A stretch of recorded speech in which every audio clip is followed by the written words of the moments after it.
Hey, you're watching episode 32 of Wired Up Retro. Welcome aboard. Today we're going to be covering the Atari 7800. I have a new discovery to show you, and this has a little bit to do with the last episode. If you happen to watch episode 31, you know that episode was all about a little adapter that was made available by an eBayer who goes by the name of Icons GR74. This eBay adapter is made in Europe, and to ship it to the US is actually, I got it for around $17 shipped, which was quite amazing actually. I thought I'd have to pay an arm and a leg to ship it, but not so much. So this enables you to plug a PC controller, whether it be a old school 15-pin PC controller gamepad or an old school 15-pin PC joystick from the, let's say, the mid-80s, late 80s, early 90s. Even some mid-90s controllers work with this. By the mid-90s, the PC controllers were going more towards USB. But if you use a vintage controller of a variety of types with your Atari 2600 using this, you're going to be able to play games with some unique types of controllers, including PC steering wheels or mini steering wheels like this PC Ultra Racer controller. An interesting controller called the Micro Vigilante, which has micro switches in the directional pad. It's basically a very unique controller. You won't find that these days in any of the controllers that you can buy on the market. You can also buy controllers that have very large throw in the arcade stick. This is definitely a unique feel. This one is a quick shot joystick, which I have enjoyed playing my games with. It's the model QS-172A. Lots of fun for playing games like Centipede. And you can play a game on Atari 7800 using this directly plugged in. But you know, there are some Atari 7800 games that are two-button games, and you're not going to be able to utilize these controllers to play those. Now, about, I don't know, maybe 6-7 years ago, a company called Aladdin made the Seagull 78. This is still available, and it's a reasonably priced adapter made by a highly reputable company. So I went and grabbed one of these, and I've enjoyed using my Sega Genesis controllers on my Atari 7800 with two-button compatibility. Now, many of you already know this. If you plug a Sega Genesis controller into either a 2600 or a 7800, it has one-button compatibility.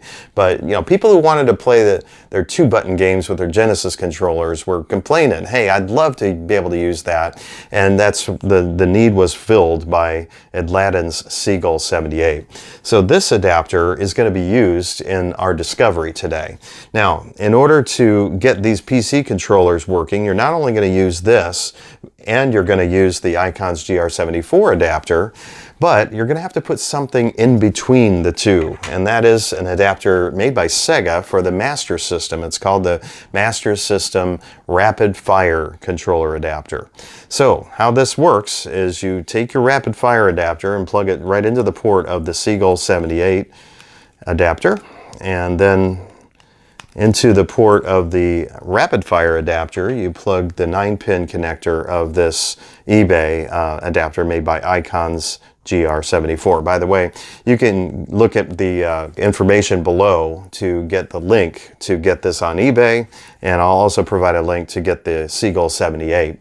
Unfortunately, there's no link for the Rapid Fire. I think you just have to go to eBay and, you know, count your blessings if you can get it for 12 bucks, but more than likely it's going to be more than 20. In fact, it could be as high as $40 these days, depending on the seller. So, you know, there was a day you could find these easily for 20. I think they're a little higher than 20, maybe 30 on average at this point. Maybe they're back down. I haven't checked recently, but I've had mine for years.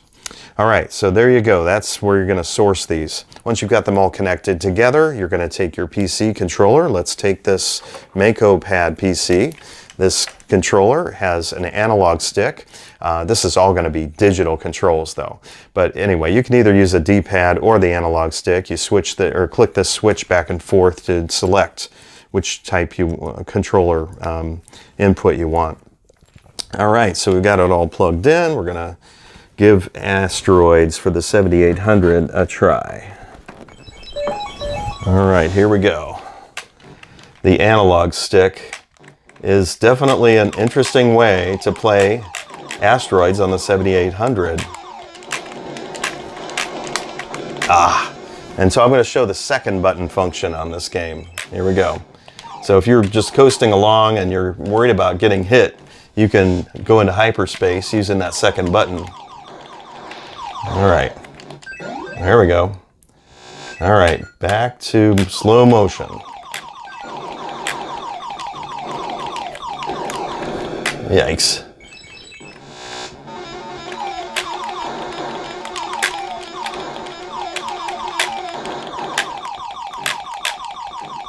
It is, with the analog stick, it's kind of easy to get going forward instead of just left and right. Beautiful. There we go.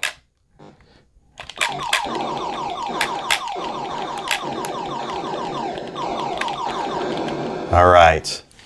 So yeah, it can be fun. You have to perfect your game. I kind of wonder how maybe a D-pad might work a little better than an analog stick for a game such as this, where if you even just remotely push forward, that ship's sailing forward. You can't, unfortunately, use the Ultra Racer PC. It's got a dial, it's a knob. This will not allow you to go forward and back, but only left and right. So this works for left and right games only.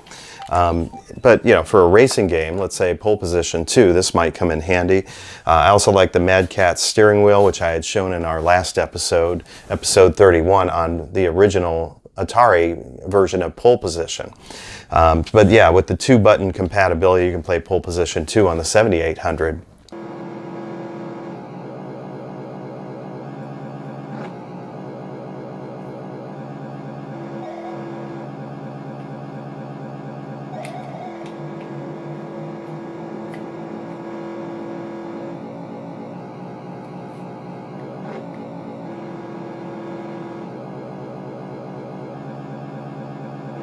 Another controller I'll show here is the PC gamepad. It's made by Gravis. This has a removable little mini joystick. So if you take the joystick out, it just has a directional pad. And you know, conventionally you would play your games with the D-pad on the left. But if you click the switch, I think it's this one, it might be the other one, then you can put it on the other side and use your right hand on the D-pad. There's another controller that does this as well, and that one I have here. It's called the Reveal gamepad.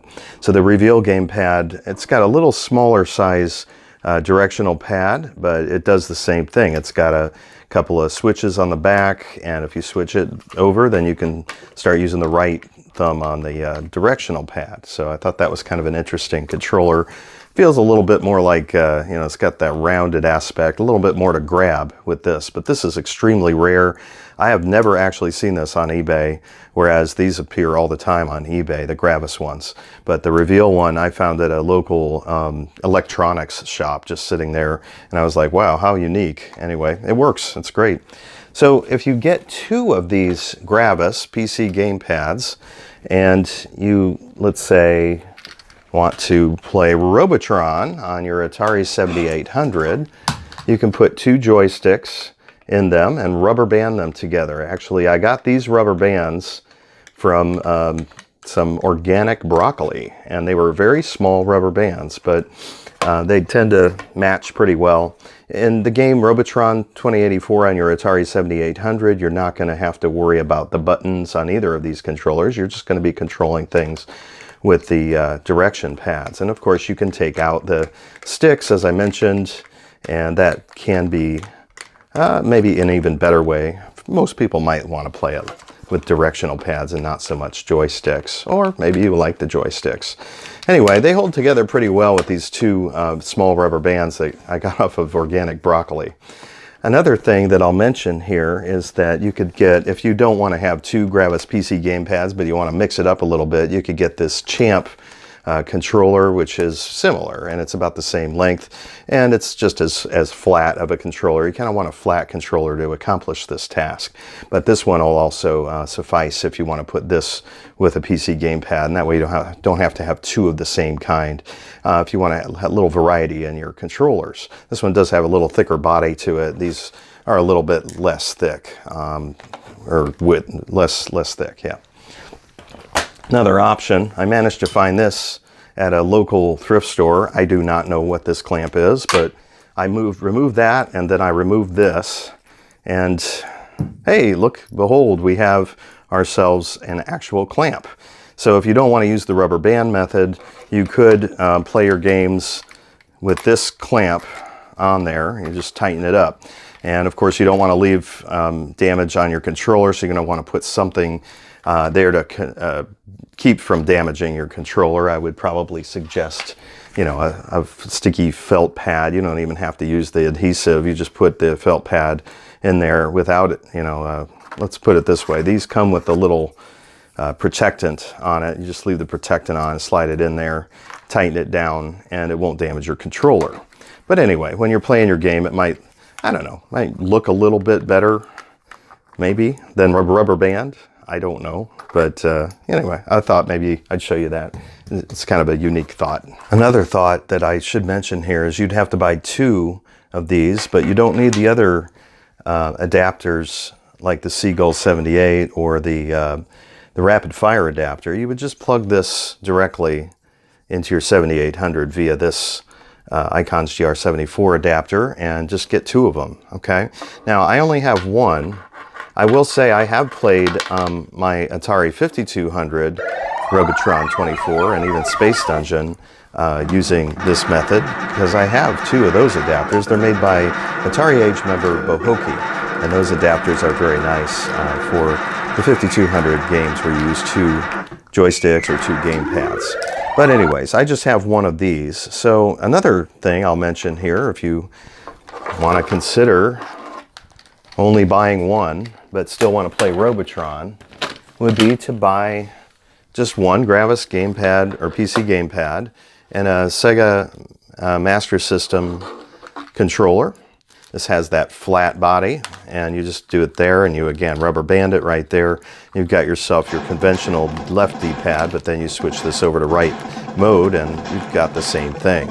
And this doesn't require 2 of these. You would just use 1 for this controller, and then that just plugs directly into your 7800.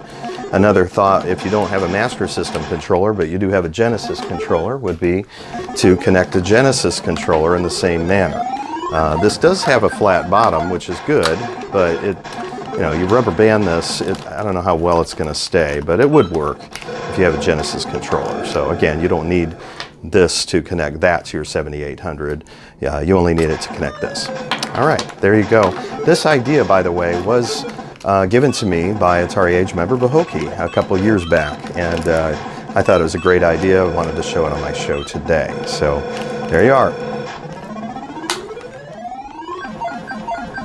Another controller I'll mention here is this PlayStation looking controller. This one is called the Gravis Gamepad Pro. It's the sequel to the Gravis Gamepad, or PC Gamepad. So this one has an EA Sports logo. This is also available as a controller without that if you choose to get one that's more of a beige controller. You can remove the thumbstick if you want to. It really does feel nice in the hands. Some would prefer this PlayStation shape to this Interact you know, Mako pad shape. Anyway, another one I want to mention is this Saitec P120. Okay, the P120 kind of has a Jaguar shape to it. It's got these long handles, but in a way it just feels like a Jaguar controller to me. So, you know, this one, for all you Jaguar fans of Atari, I would say you might want to grab the Saitec P120. And I mentioned a number of these joysticks and some of the other gamepads on our last episode, so you might want to check that out. I'll just touch on a couple here. This one, this Quick Shot, is just really fun to use for games like Centipede. This one is the Vortex 3D for flight games or steering games. It has that left and right steering mode, or you can switch it over into the flight mode for games like Tomcat F-14 for the 7800. That'll be really nice. Same with a Super Huey game, which is a helicopter combat game. So that would be nice. This also is a really nice, controller. This is called the Quick Shot Intruder. Very unique controller. Can be great for the Tomcat F-14 game, for instance. Also got the Black Hawk. We've got this PC Raider, which I like. The Cyclone. Boy, there's so many controllers out there that are great for PC games, whether they be flight games or all sorts of other types of games. Maybe Ace of Aces on the 7800 might be kind of fun with one of these controllers. So, all right, I guess I'm going to show you a little gameplay. Hopefully some of you will benefit from this. These PC controllers are kind of cool. All right, let's take a look at some games.